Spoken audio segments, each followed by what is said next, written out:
I want to start by asking you a question. Have you ever missed the perfect shot because it's slightly out of focus or not as sharp as you'd like it to be? Now, if that's ever happened to you, in this video, I'm going to share 5 tips with you to help you get sharper, more accurate focused images that are going to look way better than the ones you're currently taking, regardless of the current camera or lens that you're using. All right, let's get started with tip number 1, and make sure you stick around to the end because I have a bonus tip number 6 and bonus tip number 7. All right, let's start with tip number 1.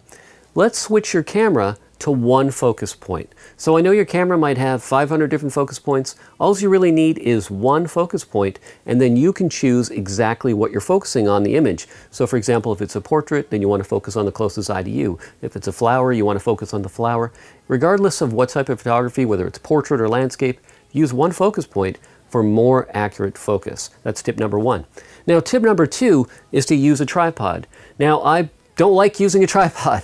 It's a lot of gear to bring with me, then I feel like my movement's restricted. I really don't like using a tripod, but my images are so much sharper. I'm going to show you some examples in this video of an image right here that I shot just standing using a 105mm lens, and I had a little bit of camera shake. Now here's an image here where I used a tripod, and you can see it's the same aperture, f1.4, but this one is more sharp. It's because it restricted my movement. So let me sort of explain that a little more.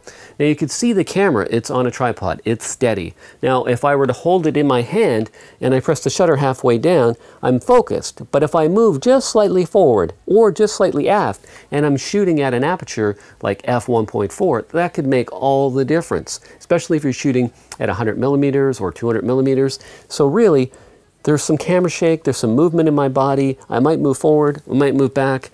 If you use a tripod, that's going to keep you in a stable stance. You can't beat a tripod. So that's tip number 2, use a tripod. Okay, tip number 3, what if you don't have a tripod? Okay, so tip number 3, if you don't have a tripod, then you want to create a stable stance within your body. So I'll give you some tips for that. So 1, let's put the weight of the camera on your left hand and then get a firm grip and then your right hand right here. Then you want to bring your arms into your body and bend your knees a little bit, and then just sort of practice proper breathing techniques, because your breathing can also affect the movement as well, especially if you're shooting at low apertures. So get that stable stance as if you're a tripod. If you have something to lean against like a wall or a ledge where you can brace your arm, or if you can kneel and put your elbow on your knee, something like that. Just think if you were shooting a rifle, you're going to have more shake if you're standing up. If you get down on one knee, it's going to be a little more steady. If you're lying on the ground, which you probably wouldn't do, but if you're lying on the ground, you're going to have some more stability. So really think about your stance, look around, see if you can sort of shore that up, make it more stable. That's tip number 3. If you don't have a tripod, use proper form, proper stance. That's going to help you. So tip number 4. Now let's say we're using a prime lens. Now traditionally, prime lenses are sharper than zoom lenses just because there's a lot of different moving parts in a zoom lens. You have, 35 to say 70 or 24 to 70. That's a more common lens size. And you've got all these moving elements. It's going to be harder to get each range sharp. So sometimes a prime lens is a better choice if sharpness is something that's important to you. Now also too, prime lenses can go down to f1.4. Now, usually 2 to 3 stops above that minimum aperture is the sharpest point of the lens. So what I mean is, let's say this is a f1.4, which it is.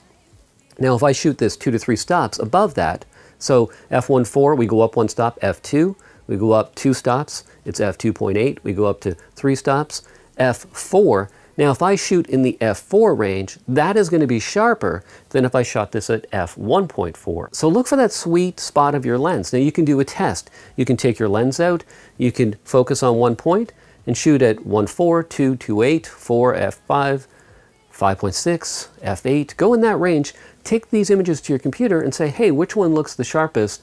And what am I comfortable shooting at? So don't just accept people saying shoot at 5.6 or shoot at f8. Really see, because each lens is going to be slightly different than the other. Now that's tip number 4. Now tip number 5 is you should calibrate your lenses. So let me just show you something that you can use to calibrate your lenses. So this is the Spider Lens Cal. And you can use this to calibrate your lenses. So how it works is you would put your camera on a tripod, then you would put this on a tripod, you would balance everything, and then you would go to the minimum aperture of your lens, let's say f1.4, and you would shoot this target. Now, if you look over here, you can see a 0. Now, if your lens is properly calibrated, it should be sharp at 0. But often, when you get a lens out of the box, it's either going to forward focus or it's going to aft focus on this target. So no matter what you do, whether you use a tripod, one focus point, proper technique, you're never going to have accurate focus. And I've had every lens I've ever used, I've always had to make an adjustment. So to get proper sharp focus, make sure you calibrate your lenses. It's well worth it. Now, bonus tip number 6 is to shoot at double your focal length. So what I mean by that, this is a 50mm lens. So I would set my shutter speed to 100. Now, some people are going to say, oh, that's an old rule. It doesn't apply if you have image stabilization or if you have image stabilization in your body like a mirrorless camera might. Yes, that might be partly true, but it's not going to hurt you to shoot at 100 unless it's going to really wreck your exposure. So think about that when you're shooting. Say, well, I'm shooting with a 50, I should keep my shutter speed at 100, I should use a proper stance. Considering all of those things, those are all going to help you to get sharper focus. Now, in the next part of this video, I want to give you another bonus tip, and that's about lens selection. So choosing the sharpest lens to give you that extra chance of getting sharper images. Now, I use a site called DxO Lab to do some of my research, as well as B&H Photo. So we're going to go to the computer. I'll walk you through how to use their interface and how to make a proper choice when it comes to choosing your next lens. All right, let's head to the computer. All right, here's a site I use to do my lens research. It's called DxOMark. I'm in no way affiliated with this site, but you can do lens research. So for example, let's say we have a Nikon D810 camera and we want to check out the sharpest lenses in a certain range, for example, from Nikon, from Sigma, from Zeiss, let's say.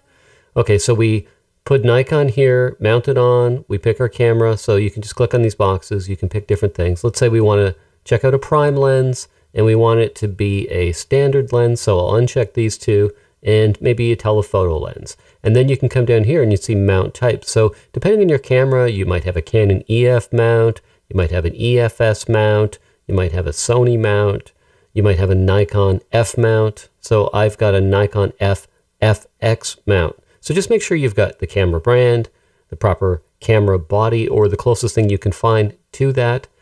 Check prime or zoom, check standard, whatever you want to look for. You can even just use the slider for a focal range or aperture, and then make sure it's the right mount for your camera. Now, once you do that, you'll see that they have ratings for different lenses. So you can see right here, the Sigma 85mm f1.4, although it's a third-party lens, you can see it's scoring very high. It's got a 50 here, and it's got a sharpness of 36.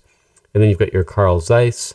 And then if you look down here, you see the Nikon 105, and that's not rated as high as, say, the Sigma 85. Now, I know they're different focal ranges, but this is just giving you a rough idea that if you were looking for an 85mm lens, this will give you some options in price. And you could say, wow, look, the 85 Sigma is only 12 compared to the Carl Zeiss, $4,000. So it kind of helps you to get in the ballpark about what lenses might be sharper. I've had some pretty good results going on their recommendations. I've looked at this site and I said, well, for the value and the sharpness, I'll give it a try. Now, another site you can use is B&H Photo, and then read some reviews for the lens. Once you've narrowed it down to 3 lenses, let's see how everybody else is thinking about these lenses. So let's go to that site next. So here we are on B&H Photo. You just type in the lens that you wanted to look at. So on DxOMark, they rated this as a very good lens. You can see right here, it's almost 5 stars, 4.5, 46 reviews. We can look at the reviews. We can see the different ratings here. And then we can read the most helpful and the most critical. And then you can get more of an idea of what everybody thinks of this lens and some of maybe the potential drawbacks of the lens. You can see some image samples of the lens. So I use these 2 sites, DxO Lens Database, and then I look at the reviews on B&H Photo. I find them a little bit better than the reviews on Amazon for the same type of lenses. And then I kind of make up my mind. I say, well, for the price, everyone seems happy, it seems pretty sharp, and it gives me a more well-informed decision when it comes to purchasing a new lens. So hopefully these tips were helpful. All right, thanks for watching this video. If you found these tips helpful, give me a thumbs up. If you're not already a subscriber, I come out with new videos every week. Just hit that subscribe button and make sure you hit that bell notification, because then you'll get updates of every video I release. You can also follow me on Instagram. I'll have that pop up right there. And you can follow me on Twitter and Facebook as well. I'll put all those links below in the description box, and you can follow me on different platforms. All right, thanks for watching this video. If you have any focus tips or sharpness tips of your own, you can put them in the comments section below. I'd like to hear from you. So go ahead, type in there as well. All right, don't forget to subscribe, hit that like button, give me a thumbs up, and I'll see you in the next video.